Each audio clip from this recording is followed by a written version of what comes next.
Hey gang, welcome to Time in the Market, the investing channel with a long-term focus. I'm back with another PSTH video. This one should be a quick one. PSTH, or Pershing Square, filed their tender offer documents and revealed some more information that changes a little bit of the landscape around the valuation sheet that I had in the old video. I will link the old video down below. Most of that information is still valid, so I'll make this video quick. If you want to know the details about the PSTH deal, go check out that video and watch this video after for an update. So what does the tender offer document tell us? Well, the tender offer basically starts today, July 9th, when I'm making this video. It essentially says that, hey, the share redemption offer is going to be $20 and 0.0113 cents. You can take your PSTH shares and tender them for that cash. You will lose your PSTH shares given that they're trading just south of $22 right now. You probably don't want to participate unless something happens. You really need the cash, can't sell on the market, or the stock price really drops. The warrant exchange offer also starts today. That one is actually a 0.265 factor for an exchange of each warrant. So you'll get 0.265 shares of PSTH for every warrant that you own. At this point, you definitely want to participate in the warrant exchange offer and or sell those warrants on the open market, because if you don't, those warrants will transfer to the PSTH RemainCo warrants, which, as we'll talk about in a second, are kind of worthless now, unfortunately, the way they're being done. So again, remember, if you want to redeem your shares, you probably don't want to do that. You can do that between July 9th and August 5th. That may end earlier or be extended depending on what happens. It usually doesn't, but sometimes these things have a chance of changing after August 5th, but before August 9th, before that warrant exchange offer ends, the Tontine Warrants record date will happen. That means that you need to own your PSTH shares to get those Tantine Warrants.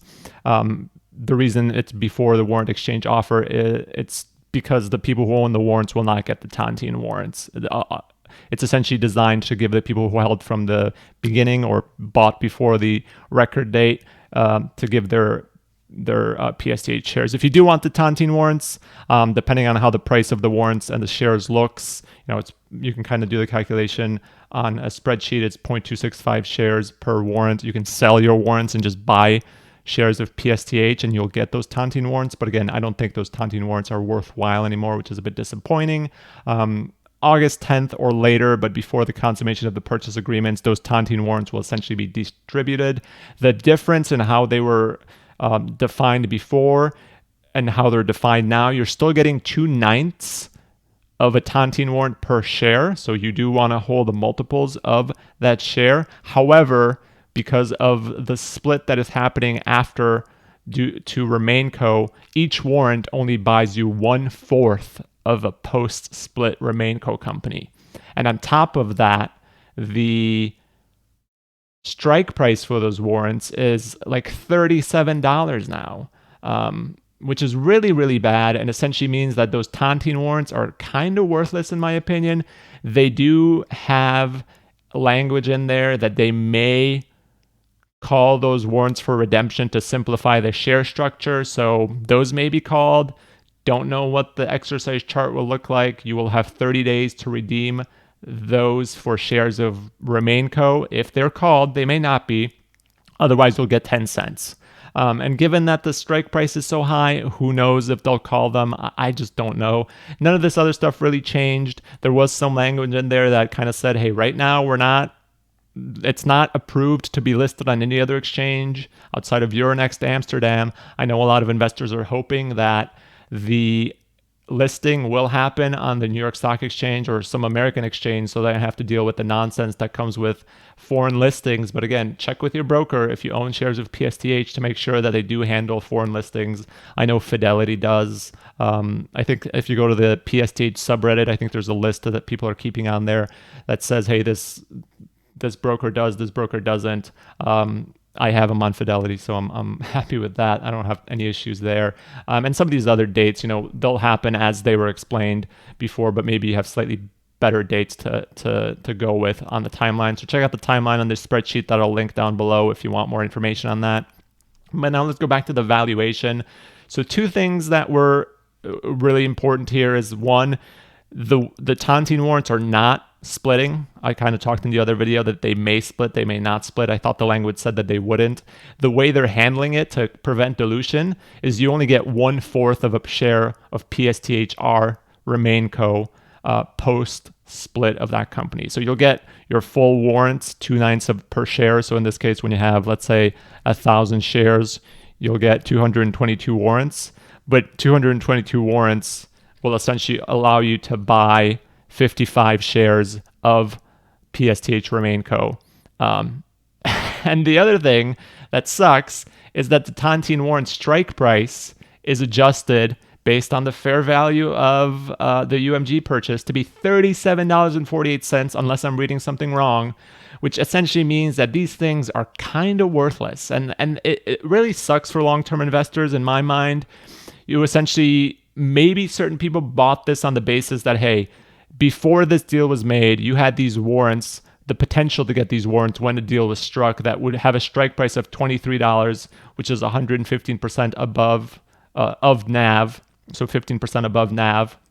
And that made it seem like a good deal. And in the tender offer stuff that they released, they filed with the SEC, there was some interesting information around this deal and how it came to be. Essentially, they wanted to buy 20% of the company initially, inclusive of warrants, inclusive of everything. So they wanted to spend all the money that was available within the PSTH trust. However, because of tax complications, because of whatever, they could only get 10%. They still wanted to buy the company, so they had to kind of mess around with this weird deal structure that investors are confused about now. This is why I'm talking about them here. And in that area, the Tontine warrants were kind of pushed to the side, and the way it was structured and the way it is being structured, it really, really doesn't benefit the shareholder who's held this since the beginning, who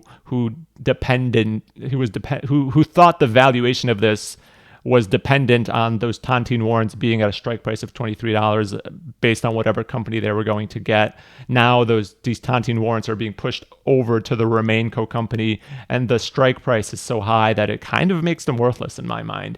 And it's kind of annoying that the director sponsor warrants are still at 120% of NAV, whereas now the investor warrants are at 172% of NAV. It's possible that the cashless redemption, when they go to you and kind of trade your warrants for PSTH shares to simplify the deal, will make them worth a bit more, but who really knows at this point? That's a TBD.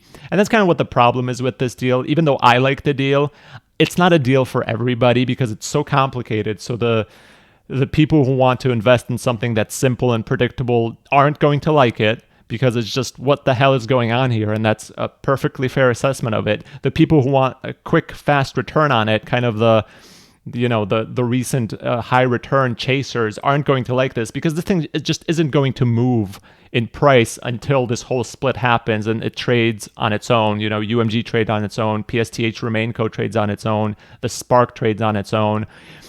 So the price, I think, is kind of going to be stuck where it is for a while until at least the UMG split happens. And then you've got this complication of, hey, I can't even sell my UMG shares because they're held in trust until they're released in December. Check the timeline for that. I think because the Tontine warrants are changing so much, this Spark thing was kind of thrown in to be like, man, this, we're kind of losing the value proposition of having these Tontine warrants being a selling point for the original deal. The deal is being made that complicates things, and now you have the rights to buy this Spark thing, which could be a very valuable thing, right? I do feel like the Spark could be a very valuable thing. Even if the Tontine warrants are now kind of worthless, I put a 50-cent placeholder in there. It's still based on the price I had when this when I looked at it earlier. What is it trading at right now? Actually, let's check that out. 21.78. It's even lower. It closed at 21.78. The fair value of this thing, giving no multiple to cash, and even if I put the Tantine at the 10 cents redemption price, even if they're completely worthless, and let's say I put the Spark at $1, I think the fair value is still there. I think at 21.78, this is still a decent deal. And I say that as somebody who really likes the UMG deal, and I'm not really concerned about the timing of it, that I'm a long-term shareholder. I think that the UMG share deal, even though it's massively complicated and this thing is a complete mess and the Tontine Warrants nonsense doesn't really sit well with me, I still really like the UMG deal. And at this price, which is maybe a percent or two above my buy-in price, I may buy some more eventually if the price just keeps dropping. However, if I was the type of person who bought this thing at 25 or 26 or whatever, I think it even ran up into the 30s, and kind of I was dependent on the Tontine Warrants to be part of the valuation that I set for myself, I'm not happy with this deal, right? Because I have to wait a bit longer to kind of realize that. However, I do feel like UMG is a fast-growing company. They did have some language in there that, hey, if you are a dividend investor, they're going to pay about 50% or more of their profit biannually, basically. So as an example, let's say they're 50% of their estimated operating profit. This is EBITDA, so it's not a perfect calculation, but it's a good estimate. That means that each share it'll be about a 50-cent annual dividend, which means that you'll be getting about a 2.3% yield estimated.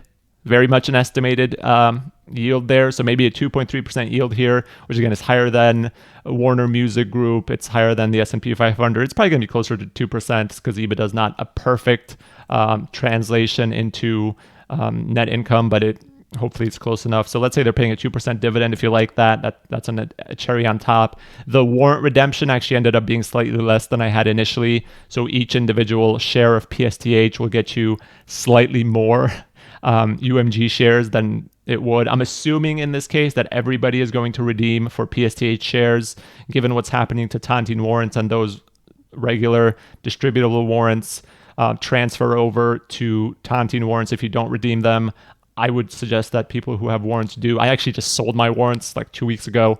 I was just like, I don't want to deal with this nonsense. I just want PSTH shares. I want UMG shares. And that ended up being a good deal since the warrant price has kept dropping since then. And the redemption factor actually ended up being lower than shown due to the price dropping. It was kind of a 10-day average of the price. So overall, is the news good? Not really. I think it slightly makes the valuation worse because the Tontine Warrants kind of become an afterthought. Again, I don't know what the cash redemption is going to be, cashless redemption rather, for PSTHR shares. I think they might do that. There was some language in there that kind of said, hey, maybe we'll even do it before the end of the year, before we have a deal.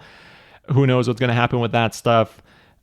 It's kind of a mess. It's still a mess. Like the other video was, an hour long, and I still ended up feeling like a lot of people didn't understand what I was saying. So make sure to watch that video. This one is very much a follow-up to that one to clarify some of the things that I talked about in that video. Remember, there's still complexity in this. There's still unknowns. Yes, you're getting UMG. That's probably 72% of the deal. But then you have to wait to see what happens with PSTHR, that RemainCo. Are they going to buy anything good? Are they going to buy anything crappy? I wouldn't expect it to be bad. I think the UMG deal is pretty good, and in general, Bill Ackman has had a pretty good track record of decent deals. But again, I'm putting a 0% multiple on this. So if you feel like it's higher, then you could even make this a better valuation. Right now, I'm just saying, hey, because of the structure of this deal, I don't know if there's any multiple that's going to be assigned to the deal he's going to make, which means there's probably some upside to it. Right now, the market is kind of down on this deal simply because it's so complicated. It's so frustrating for investors who aren't used to analyzing this stuff and reading 175-page filing reports. I did not read all 175 pages. I kind of skimmed and got the deets. So if I'm missing anything, please let me know. The Tontine Warrants, they could be worth more depending on what the cashless redemption is, or if I'm missing something with the strike price, although I don't think I am. The language was relatively clear in the Q&A in there. And then the Spark is a complete unknown, right? It could be something that you're holding for like 4 or 5 years, But that's also the good thing about it. I think one of the limitations about PSTH and the deal that they kind of were maybe forced to make is that, hey, if the original UMG deal was 20% and they wanted to use up all of PSTHR, and then Vivendi came back to them and said, hey, we can only sell you 10%, and they were like 10 months into this thing, you either walk away from the deal and start from scratch, which puts a time limit on this thing, which means that, hey, if they don't make a deal, they're rushing to make an even worse deal. So maybe they were kind of forced to make this deal and make this complicated structure on the back end. The Spark won't have that issue, right? The Spark has an infinite amount of time to wait for a company, and you don't lock up any of your funds in it. You just own the right to pay $20 for whatever they acquire. And maybe they acquire something during a market downturn, which is an even better deal for you. Maybe it's whatever. Maybe this thing trades for more than $1. And even if it doesn't, it's a right to buy something in the future. And some people may not value that much because, hey, this deal might not be in their wheelhouse. They might not like it. They might hate the complexity. But I love the UMG deal. I love the fact that it's going to pay a dividend. I love the fact that they're basically a profitable cash churning machine that's growing, that's doing well, that I think will continue to do well into the future. I think this expected return is just off of today's price without assuming any future growth. If UMG can retain their multiple and grow at a faster rate than the market, which I think they can, the return will be solid overall. If PSTHR, the RemainCo company, can be a solid deal, then the returns will be higher overall, and then you've got growth on that company as well. Tontine Warrants, whatever, I'm kind of washing those away at this point, but I understand that people who have been in this for a while can be really annoyed with how those look. And then Spark, again, I think Spark is really investor friendly. It's the first investor friendly. This thing was kind of touted as an investor-friendly SPAC, and it ended up being anything but. It's probably the most complicated SPAC you could get, but Spark is really the first investor-friendly thing you're getting out of this. It's like you don't lock up any of your cash. You just have the right to buy shares when they are making a deal. So you could, it doesn't matter if it's 5 years away. You're not locking up any of your money. There's no time value loss like there was with PSTHR. So certainly people are unhappy with PSTH, not PSTHR. Certainly people are unhappy with PSTH simply because, hey, we waited 8 months and this is what we got. People bought this thing on, there's a lot of SPAC hype, and this was all over the SPAC world where these prices went up to $26 to $27. And again, you can't fault people for that because the structure was what it was. They were expecting Tontine Warrants to be there at a certain strike price, and that's kind of changed. And now they have this RemainCo thing that they have to wait for, and now they have this Spark thing that they have to wait for. And they just wanted a simple SPAC deal, and SPAC deals are never all that simple. That's why I make all these SPAC videos, but this is like a complete mess, and the Tontine Warrants now are kind of garbage. Hopefully the cashless redemption is still relatively fair, which might make them better. The one good thing about that being a 1/4 share is that there isn't massive dilution anymore, right? If you issued Tontine Warrants and made them really good and didn't have a 1/4 adjustment for the split, you'd have like 50% dilution, which is completely ridiculous when it comes to them acquiring anything. So to make it simple, to make it easier for them to acquire something, they probably just went with this path, which again might feel like they're kind of screwing investors over, and in a way maybe they are, but hopefully this means that they'll have an easier time finding a deal that's going to have a good valuation and going to grow well into the future, right? For me, this is a 10, 15, 20-year hold, probably a lifetime hold, honestly, with UMG, and hopefully PSTHR and Spark are the same, where this is a company that I'm happy to hold forever, unless obviously something changes. This is a company that's going to continue accruing revenue, high-ish margin revenue because of streaming, and then once the concerts come back, they're gonna do well in the near to long term. So I'm not concerned with where this price is. I have a good perspective of where it's going to be, and I have the ability to wait however long it needs to take for me to get the deal. Like the fact that it's in a trust until December, it doesn't matter to me.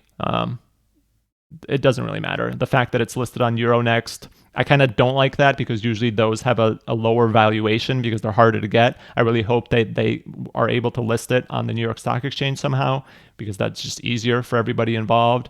PSTHR, I can wait forever for that. I don't really care. I don't like the fact that my money is locked up, that I'm losing some time value in that. Hopefully the deal is sooner than later. But it sort of is what it is. Tontine Warrants, I wasn't really dependent on those, but I am kind of annoyed with where the strike price is. I kind of wish that they just set the strike price at 120% of NAV. 115% of NAV. That would be the fair thing to do. The fact that they're kind of like doing this weird strike price thing kind of annoys me. And then Spark, I think, is a great thing. I think that has value. If Spark somehow trades at like 25 cents, I'll probably buy a bunch of it, honestly. I'm in it. I'm in it. I'm in it. I'm in it. I'm in it for Spark. So a lot of moving parts here. Hopefully this gave you an update of what's going on. If you're kind of bummed about the Tontine warrants, totally get it. Hopefully the cashless redemption is fairer than the strike price would make it basically, because they could probably give you 50 cents and be like, oh, I guess. I mean, what else am I going to do? I kind of got to do it. That's how warrants work. Maybe I'm wrong about the strike price. I don't think I am from everything I've read. So do I still think this is a good value at today's price? Yes. If you're just is it too complicated for a lot of people? Yes. There's going to be waiting a lot. This thing probably won't move unless they announce RemainCo as some amazing company within the next couple of months. You have to wait for your UMG shares until like December. They might be traded on Euronext. It's kind of a mess, to be honest, but I'm not absolutely abhorred by it, right? I'm okay with it because I love UMG. I love the UMG deal. I would have bought the shares if they didn't do it this way, and I probably would have had to pay more for it. You never, possibly not. If the thing IPOs and the shares drop lower, then I'll be like, man, this kind of sucks. But I believe that the UMG shares will probably trade at a premium to what PSTH paid for their 10% shares. And then I'm hopeful that the rest of the stuff works out. So that's my take on it. Let me guys know what you think in the comments down below. Shorter video than usual, but if you want more details on this deal, I will leave a link in the description down below. Again, guys, remember, I am not a qualified financial advisor. Please talk to a qualified financial advisor if you have any questions or need any tax advice or whatever when it comes to this complicated deal. There might be some tax implications on the Spark. Like I mentioned in the other video, there might be some tax implications if you are a non-US resident based on the distribution of the UMG shares from the trust. Very messy deal all around, but I like UMG. I dig it. I like that it's going to pay a dividend. I can reinvest it. They'll probably use a lot of that money to buy back shares, a lot of that money to further their catalog, sign new artists, etc. I think this is a good growth/reliability play. And that's especially worthwhile in a market where everything is kind of valued at a high level. UMG is a company I'm gonna feel really good holding when the market takes a real crash in the next 5 to 10 years or whenever it happens, probably sooner. And then I'll wait for Spark. I'll wait for PSTHR. I'll wash away the Tontine warrants and hope that the cashless redemption is fair, and maybe I'm wrong about the strike price. But overall, at today's price, for me, it's worthwhile if you can deal with the complexity. Is it 5% boost and then maybe a market beating return worthwhile for you to deal with the complexity? It might not be. If you're looking for something simple, if you're looking for something more reliable, again, PSTHR could be a dog. Spark could take 5 years. The Tontine warrants could be nothing, right? So that's something to keep in mind. If the market doesn't value UMG more like this, where I think it should be valued, and it values it closer to where UMG is valued, which is in the 23 range, suddenly today's price isn't all that impressive, right? So I don't think this is a slam dunk by any means, because there's still so many unknowns. But because I like UMG, I'm willing to potentially buy more around this price, or if it even keeps dropping. So that's my take on it. Again, talk to a qualified financial advisor. Let me know what you guys think about the deal. If you're happy, if you're not happy. There was a really funny comment that, hey, at this point I'm married, and if the kids are ugly, I'll deal with it, or something to that effect in my last video. And hey, that's somewhat how I feel. I don't think the kids are that ugly, but maybe they're a bit weird looking. So we'll deal with it and we'll see what happens. Again, not in love with the way the deal is structured. A lot of nonsense to note, but they're my kids and I'm going to stick with them. So thanks for watching. Have a good rest of your day.